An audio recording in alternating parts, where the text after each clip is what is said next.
Cultos narcisistas, pensamiento crítico y la pregunta, ¿el narcisista puede cambiar? Mi nombre es Jesse Barocio, bienvenidas a El amor no duele. En este capítulo vamos a profundizar en una serie que acaba de salir en Netflix que se llama Confía en mí, el falso profeta.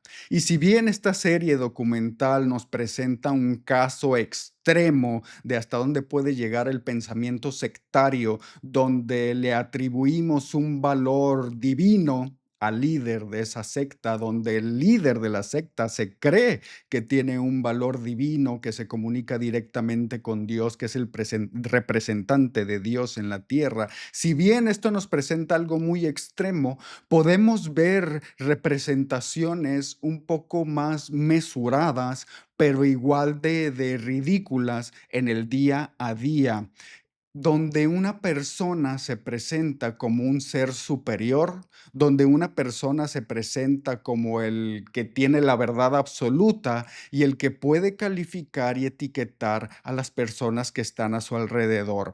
Y si bien una persona paranoica que se cree con esta paranoia mezclada con narcisismo puede ser muy peligrosa, lo que verdaderamente le hace peligroso es cuando los que están a su alrededor le empiezan a creer, le compran la fantasía y retroalimentan esa fantasía paranoica y enferma, sometiéndose a su poder.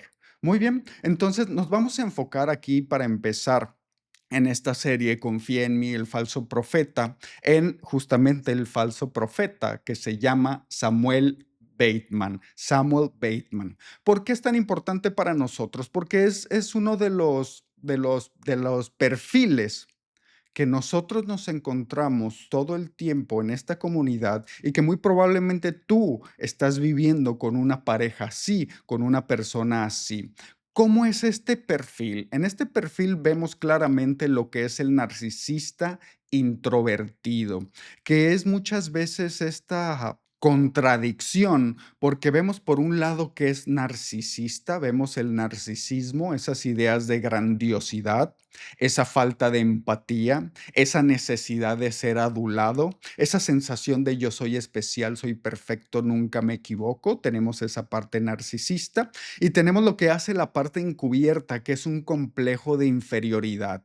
Y fíjense cómo está esta idea tan contradictoria en una misma persona que por un lado tiene estas fantasías de yo soy increíble, yo estoy tocado por Dios, yo merezco lo mejor de este mundo, yo lo quiero todo, y por otro lado, desde su realidad, sabe que la sociedad lo rechaza, que no es atractivo, que no le va bien, que es un perdedor, vamos a decirlo tal como es, ¿no? Sabe que es un perdedor, de ahí viene su complejo de inferioridad, pero también a la vez convive con el trastorno. ¿Y por qué este complejo de inferioridad? Podemos verlo, aunque la serie lo narra muy poco. El documental, la docuserie lo narra muy poco. Sí nos habla cómo tuvo un fracaso con su primer matrimonio, donde se divorció, donde no le iba bien económicamente. También mencionan ahí que los hombres de la comunidad se burlaban de él. Era un hombre de baja estatura, regordete, no era atractivo, no es intelectualmente inteligente, se nota que tiene un bajo IQ. Entonces vemos una persona que tiene todo en su contra, de ahí viene el complejo de inferioridad, pero tiene el trastorno de esa fantasía de algún día todos verán mi valor, algún día todos se darán cuenta de quién soy, ¿no? Esa fantasía de algún día hacer justicia narcisista. Una persona que evidentemente tiene bajo IQ, nos podemos dar cuenta cuando, como líder de una secta religiosa, tiene estas esposas, ¿no? Porque es una secta polígama, donde tiene una serie de esposas, me parece que eran alrededor de 24 esposas, una locura, una absoluta locura. Pero nos damos cuenta cómo se presenta como este predicador y donde nos damos cuenta que sus prédicas son muy demasiado simples, rayando en lo vulgar, demasiado pueriles, infantiles, sin sentido, ¿no? Se ven unas grabaciones donde se acercan a él sus esposas y le preguntan: "Estoy teniendo malos pensamientos, ¿qué puedo hacer?". piensa en lo bueno, porque cuando tú piensas positivo, atraes lo positivo. O sea, su retórica es lo más cliché de lo cliché. Ni siquiera se dio la oportunidad de pensar algo más profundo, de estudiar de algo, no, simplemente repetía los clichés más básicos, porque nos damos cuenta que era una persona que no tenía una gran capacidad intelectual. También nos damos cuenta que esta personalidad es una personalidad parasitaria. Dentro de su secta tenía a varios hombres que irónicamente eran exitosos económicamente y los convencía que le dieran dinero a él, más aparte ponía a trabajar a sus 24 esposas. Entonces recibía dinero de los hombres de la secta y ponía explotando a las mujeres a que trabajaran para él. Entonces vemos ahí ya cómo es este narcisista con complejo de inferioridad, bajo IQ, personalidad parasitaria y aparte aquí viene una, digamos, hasta aquí tenemos un panorama bastante tétrico, pero si profundizamos un poco más, llegamos ya a lo al inframundo, ¿no? Al inframundo de las características que puede alcanzar un humano, porque nos damos cuenta que este hombre también tiene relaciones con menores de edad, incluso alrededor de 8 de sus esposas, entre comillas, eran menores de edad. Él evidentemente sabía que lo que estaba haciendo estaba mal porque lo escondía. A las esposas que eran menores de edad las reconocía solamente dentro de la secta, pero socialmente lo negaba, lo ocultaba, no lo mostraba, lo cual nos da la evidencia de que él sabía que lo que estaba haciendo estaba mal. Entonces, dentro de esa misma paranoia que él empezaba a desarrollar, donde él se sentía el Dios, donde él se sentía el predicador, el tocado por Dios, él sabía todavía en ese momento lo que está bien y lo que está mal. Y por eso nos damos cuenta que oculta. Porque una persona que ya no se da cuenta lo que está bien y lo que está mal no oculta, no hace cosas escondidas. Las dice explícitamente y es abierto con lo que hace porque ya está con esa desconexión, ¿sí? Ya es una persona que está en un nivel de paranoia muy avanzado. Y los perversos nos damos cuenta que sí saben lo que hacen porque lo hacen a escondidas. Es que en mi familia, cuando estamos en familia, siempre es bien portado, siempre es muy agradable y cuando llegamos a casa me maltrata. Ese es un perverso que sabe exactamente lo que está haciendo, pero después se hace el loco, el tonto, lo que sea para manipular, pero eso es muy importante, ¿sí? Cuando alguien a la luz del día tiene un personaje y en la oscuridad o en la privacidad otro, es un perverso que sabe perfectamente lo que está haciendo, ¿sí? Entonces tenemos este rasgo de que tenía relaciones con infantes, no puedo decir la palabra porque puede ser censurado el video, pero vemos ahí cómo nos lleva al siguiente punto característico de su personalidad, que es el sádico, ¿sí? El sádico, ese que ha sufrido tanto en la vida que hoy necesita irse completamente al otro extremo donde él se convierte en el que hace sufrir. Es el clásico, clásico cliché del sádico que sufrió demasiado abuso, que la pasó muy mal, que estuvo todo este tiempo con esta frustración de narcisista, de yo no merezco esto, yo lo merezco todo. Y cuando por fin logra un poquito de poder, cuando por fin logra un poquito sacar la cabeza del agua que lo estaba tapando, se vuelve un maldito tirano. Y por eso vemos ahí cómo tiene ese control absoluto, ese dominio, esa forma de humillar, esa forma de poseer, de consumir, de destruir. Y por eso es el tema aquí con el punto de tener relaciones con menores, porque no es un tema de, de excitación, es un tema sádico, de ahora a mí me toca destruir, ahora a mí me toca despedazar a las personas, hoy me toca que los demás vean que yo soy capaz de hacer absolutamente todo. Ese es el corazón del sádico. Quiere demostrar control absoluto. Y por supuesto, cuando quieres mostrar control absoluto, necesitas empezar a coleccionar las personas adecuadas que se sometan a ese poder absoluto. Entonces el sádico necesita una secta. Personas que crean en ese poder absoluto y se sometan a ese poder absoluto. En el inicio de toda secta, de todo pensamiento sectario, tiene que haber estos primeros convencidos, personas que se autoconvencen.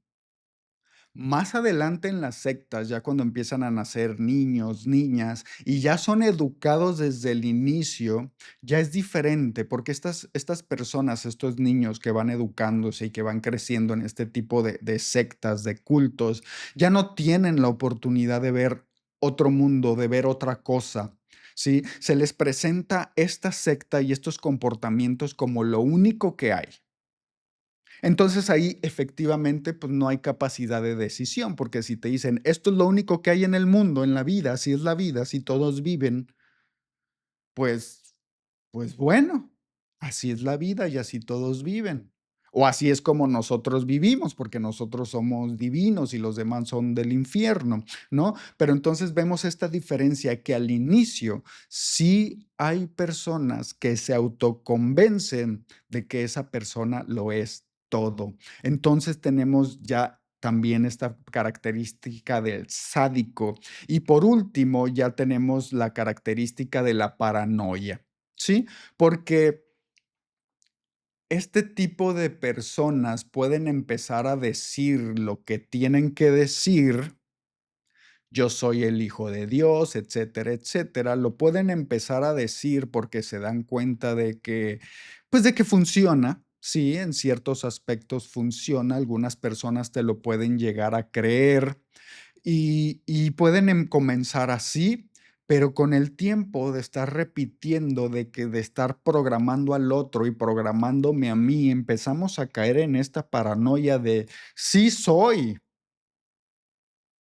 tocado por Dios, sí soy el profeta. Y más cuando tú estás ahí ya en ese estado de narcisismo paranoico, sádico, parasitario, y te levantas enfrente de todos y les dices, cállense y todos se callan, hínquense y todos se hincan, pues efectivamente se empieza a volver un colectivo paranoico donde se refuerza la enfermedad mental del líder y llega un punto en que se lo empieza a creer. Puede ser ese camino, puede ser el camino también desde que él ya venía creyéndosela de que es el tocado y elegido por Dios, pero en el caso de esta serie vemos eso, ¿no? Un hombre que sabía que no lo era, pero en base a repetición se lo empieza a creer. Te recomiendo ver esta serie, efectivamente te va a revolver el estómago, te vas a enojar, te vas a frustrar, vas a decir, ¿cómo es posible que hayan personas de los dos lados, ¿no? ¿Cómo es posible que haya alguien con ese nivel de sadismo, de falta de empatía, de deseo de destrucción, de consumir al otro, a todo lo que está vivo? Y por otro lado, ¿cómo puede ser posible que alguien se someta a ese nivel? ¿Cómo es posible que alguien se abandone, renuncie absolutamente a sí misma, a sí mismo, para postrarse a los pies de otro ser humano? Muy bien, te lo recomiendo, aunque sí, obviamente no te voy a contar cómo termina ni nada de eso, pero sí para que puedas analizar estas personalidades, cómo sienten, cómo viven estas personas. Y quería terminar con lo de esta serie. ¿Por qué? ¿Por qué? Porque muchas personas que vean esta serie podríamos pensar que este personaje, Samuel Bateman, es psicópata. ¿Por qué no me parece que sea un psicópata? Porque número uno, tiene miedo, ¿sí? En varias situaciones que se ve envuelto con la policía, con el FBI, se le ve con miedo, tiene miedo.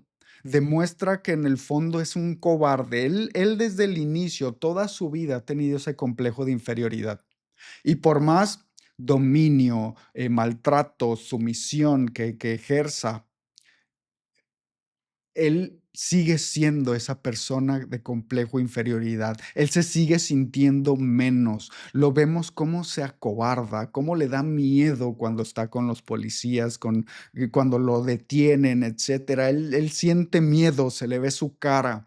Y el psicópata no siente estas emociones, ¿sí? No siente miedo. Se avienta y va y dice y habla y no siente este miedo porque se le ve un miedo, se le ve aterrado.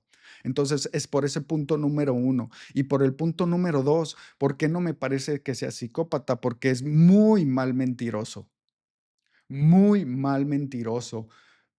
Me atrevería a decir que no solamente que él sabe cuando está mintiendo, porque obviamente se nota que él sabe cuando está mintiendo, él mismo no se cree esas mentiras y él sabe que lo que está diciendo está mal, ¿sí? Cuando el psicópata te miente, lo dice con una convicción que no te queda ninguna duda que lo que está diciendo es verdad. En una escena le preguntan: "¿Tú eres el verdadero profeta?". Y un psicópata, sin duda alguna, respondería: "Claro que lo soy, porque a mí Dios me tocó y me dijo", y ese es el psicópata, ¿no? Totalmente convencido de su mentira, totalmente hábil para mentir. Y este personaje se queda callado cuando le hacen esa pregunta. Piensa en la respuesta y da la respuesta más blanda, más tibia, más temerosa, porque él sabe que no es así. Él lo sabe, él sabe que no es nadie, él sabe que es un perdedor y mientras más poder tiene, se sigue sintiendo igual y más siente frustración y más siente enojo y más necesita dominar y someter. ¿Por qué es tan importante esta serie que estamos aquí profundizando un poco en este personaje?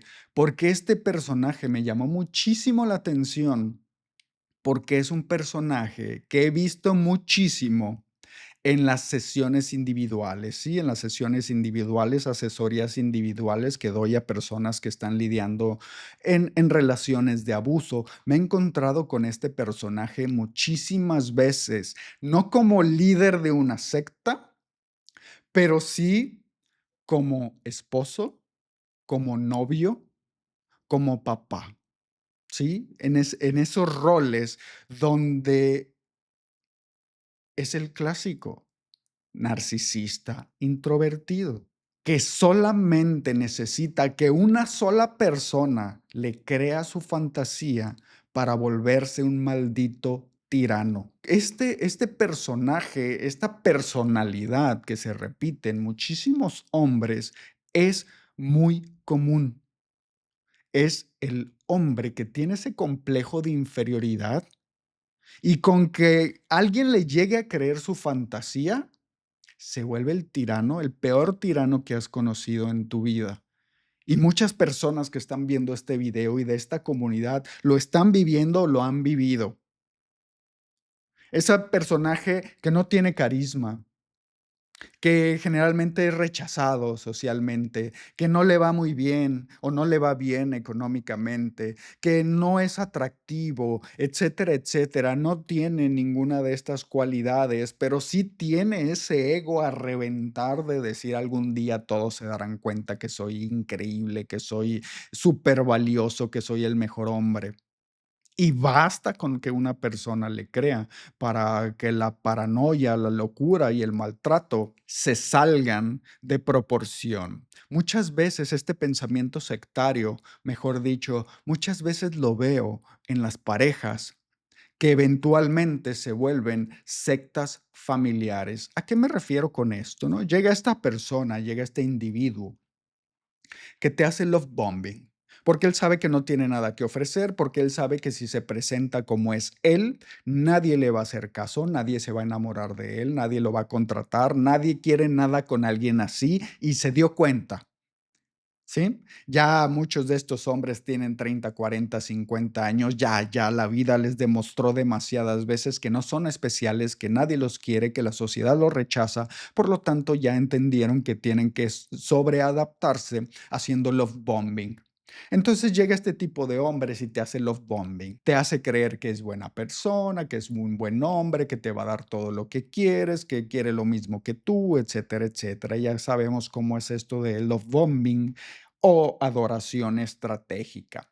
Cuando tú le compras la idea, tú estás ingresando a la secta. Porque como estás en ese espacio de enamoramiento, donde sí, él es el mejor, es muy bueno, le empiezas a fortalecer la idea de que él es único, especial e increíble. Recuerden que aunque parezcan antagónicos, sí pueden convivir en una misma persona, un nivel de narcisismo muy alto, a la vez que un complejo de inferioridad. No se da en todos los casos, ¿ok? Hay narcisistas que sí de verdad creen que son semidioses o dioses y hay los que lidian con estos antagonismos. Muy bien. Entonces, cuando tú ya le compras la idea y estás enamorada y le dices, eres el mejor del mundo, me encantas, ¿dónde estaba un hombre como tú, etcétera, bla, bla, bla?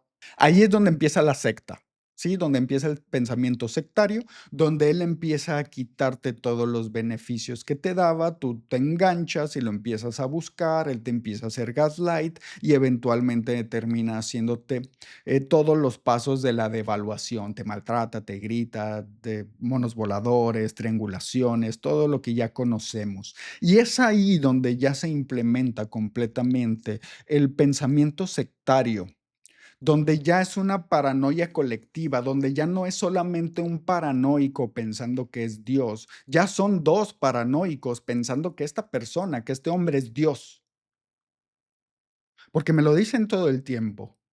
Por eso es tan importante esta serie, porque nos puede abrir los ojos al pensamiento sectario. Es que Jesse, él me dice que yo no valgo nada. ¿Y? Es que él me dice que yo no voy a encontrar a nadie. Él me dice que Dios me va a castigar. Él me dice que si yo no lo perdono, la culpa me va a matar. ¿Y por qué le crees todo lo que dice?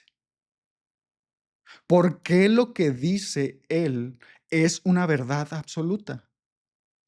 Ese es el pensamiento sectario. Que lo que diga el otro, no importa qué tan extremo sea, qué tan sin sentido sea, qué tan ridículo sea, es la verdad absoluta. Ese es el pensamiento sectario. Y muchas personas no están en relaciones de pareja, están en relaciones de poder de pensamiento sectario. Si él me dice que Dios me va a castigar, es porque Dios me va a castigar. Es una absoluta locura creer que una persona es capaz de dictar la verdad absoluta. Pero le creemos, nos sometemos, nos doblegamos. ¿Para qué? Para darle gusto a ese profeta que quizás no le llames profeta, pero sí le llamas novio o le llamas esposo, pero es lo mismo. Ese trato de superioridad al otro te pone en una posición de inferioridad. Y si te pones en una posición de inferioridad con un sádico, con un narcisista, con un psicópata, que en este caso no es psicópata, pero en el ejemplo de que estés con un psicópata, te van a despedazar, porque no se van a tentar el corazón, porque lo que disfrutan es eso, es la destrucción, es la humillación del otro, es el sometimiento del otro, es el ejercer poder, y mientras más te doblas, más te van a someter. Y es súper importante salir de esa idea de que el otro tiene la verdad absoluta o que el otro tiene poder absoluto sobre mi vida, porque también están esas ideas. Es que él jamás me va a dejar ser feliz. Es que tu felicidad no depende de un enfermo mental. Objetivamente, tu felicidad no depende de un enfermo mental. Es que nunca voy a poder estar bien. Es que tu bienestar no depende de un enfermo mental, objetivamente. Pero me queda claro que desde el pensamiento sectario creemos que sí, que él es capaz o de hacerme feliz, o de destruirme la vida, o de dejarme libre, o de estar conmigo. Creemos que él tiene un poder superior sobre mí. Siempre que pongas a una persona con ese poder por encima de ti, la vas a pasar muy mal. Y sí, estas personas son súper perversas, completamente malvadas, les gusta someter y destruir, son un cáncer social, sí, completamente de acuerdo, pero no tendrían ningún poder si nadie les cree. Si nadie les reza, si nadie se somete. Si no se sometiera nadie a este tipo de personajes, no tendrían el poder que tienen y no harían lo que hacen. ¿Qué es lo que sigue cuando yo estoy en esta relación sectaria y tenemos familia? Y empieza a crecer la secta, donde yo le empiezo a enseñar a mis hijos y él también le empieza a enseñar a mis hijos cómo se trata papá y cómo se trata mamá. Donde a papá se le tiene que rendir, se le tiene que respetar, nos tenemos que someter, etcétera, etcétera. Porque ahí es donde se empieza ya la paranoia colectiva, donde le enseñamos a todos los miembros de la familia cómo tenemos que rezarle al Dios terrenal y cómo todos nosotros no somos nadie y no valemos nada sin esa persona. Esa es la paranoia colectiva. Ese es ya un culto. Eso es ya una secta familiar. Y si bien lo que vimos en el documental de Netflix es un caso extremo, ¿sí? Un sádico narcisista con 24 esposas y hombres sometidos que lo mantienen, etcétera, etcétera. Es un caso extremo, sí. Familias que se postran y le rinden homenaje a un psicópata, a un narcisista, eso no es extremo. Eso probablemente lo viviste o lo estás viviendo tú. Eso está a un lado con tus vecinos, eso está con tus familiares, eso está todos los días en nuestra sociedad. No son casos aislados.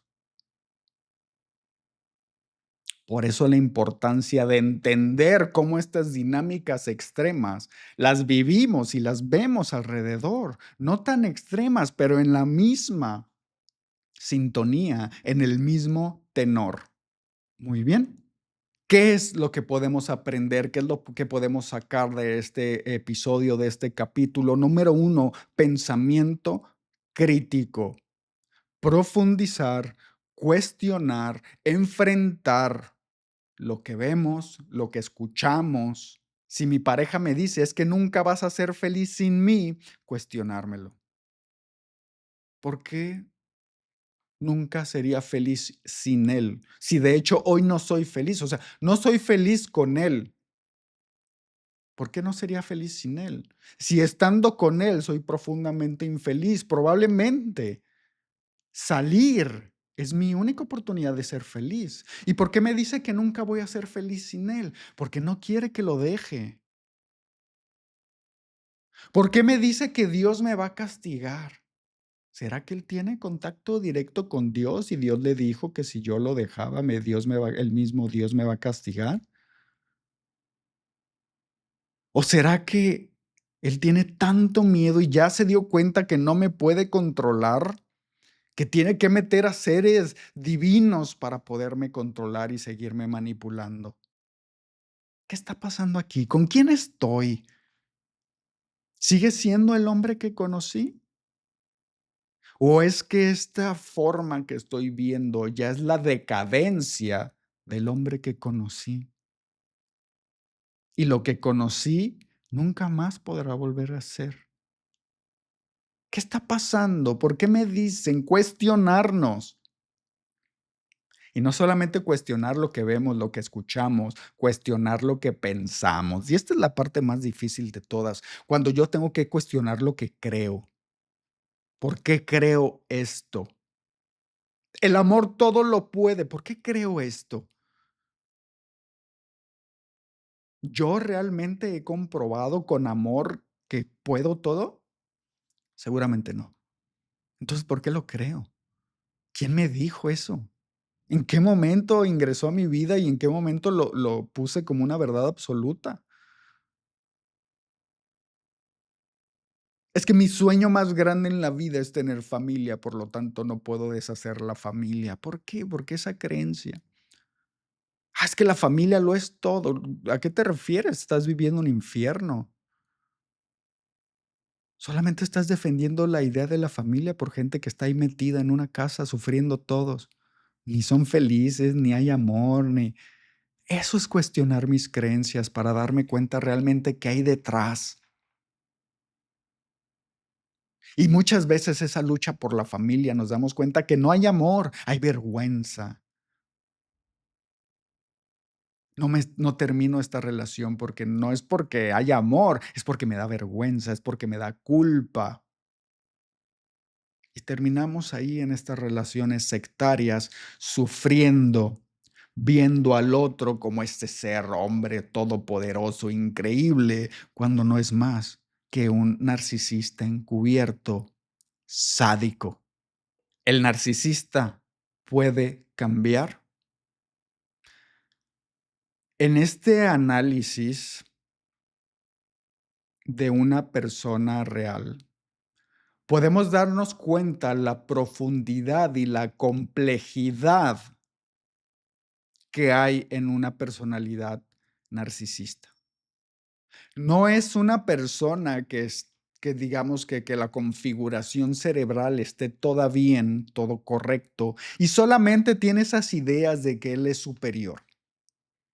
Nos damos cuenta cómo la decadencia de estas personas, cómo ya se empiezan a sumar el narcisismo, el bajo IQ, el sádico, la paranoia, cómo ya se empiezan a sumar un montón de problemas, un montón de trastornos y cómo nos damos cuenta que es imposible el cambio de una persona así.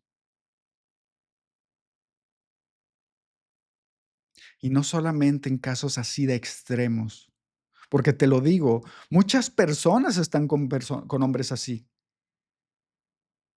Me los han narrado en las sesiones individuales, en las asesorías individuales. Existen muchísimos hombres así, en un nivel ya de decadencia, en un nivel ya de paranoia, que por más terapias que los lleves, exorcismos o lo que sea, ya no hay solución. Un joven de 15 años, 16 años, bueno, sí, hay que llevarlo a terapia, hay que todavía tiene esa capacidad, pero ya un hombre adulto, maduro, ya fue, ya fue. Y espero que quede bien, bien claro por qué ya fue, por qué ya no hay solución, por la complejidad del problema.